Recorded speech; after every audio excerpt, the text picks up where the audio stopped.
নমস্কার সবাইকে, আপনারা সবাই কেমন আছেন? আমি তো দারুণ আছি। তো আজকে আমরা দুজনে ঘুরতে বেরিয়েছিলাম। তো ও বলল, কোথায় যাবা? আমি বললাম চলো কোনো মন্দিরে যাই। তো আমার শ্বশুরবাড়ির পাশে একটা মন্দির রয়েছে, মা কমলেশ্বরীর মন্দির, সেখানেই গিয়েছিলাম আমরা আজকে।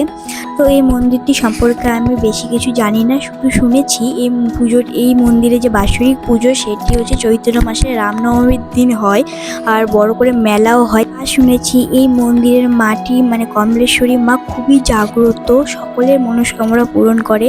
আর কমলেশ্বরী মায়ের পাশাপাশি কালী ঠাকুরের মন্দিরও রয়েছে, শিব ঠাকুরের মন্দিরও রয়েছে, আর বজরংবলীর মন্দিরও রয়েছে।